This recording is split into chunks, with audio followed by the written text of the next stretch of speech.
行政長官梁振英上星期四邀約泛民人士同埋學者晚宴討論政改，有份出席嘅民主黨中委張文光指，直至晚宴結束，梁振英都冇就政改諮詢表態，感到遺憾，促請政府落實喺9月立法會復會之後展開諮詢，唔能夠再拖。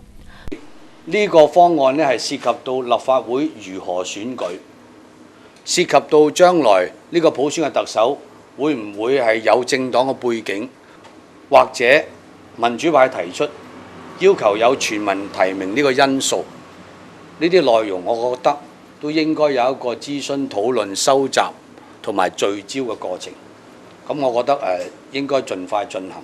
佢又建議由社會具威望嘅人士組成獨立嘅政改諮詢委員會，增加諮詢嘅公信力。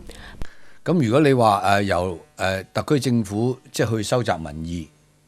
有好多人就會覺得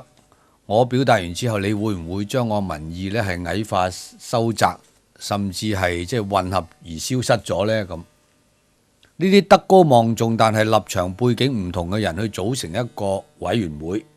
個情況可以類似資委會嘅一個即係政制小組一樣，然後去廣納民意。然後將民意咧係寫成為一個報告，咁當然佢歸納嘅都只能夠係即係主流嘅民意啦。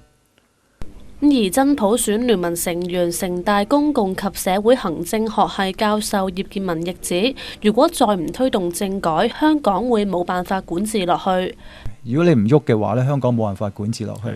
而另外就所謂即係，如果真係佢仲考慮有一個零風險嘅方案咧，其實係自欺欺人嘅。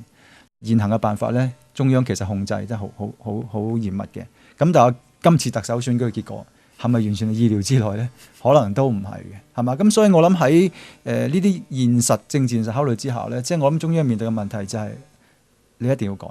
你一定要容許更多嘅市民嘅參與。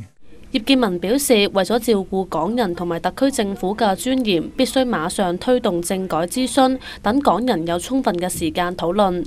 香港寬頻電視記者黃嘉琳報道。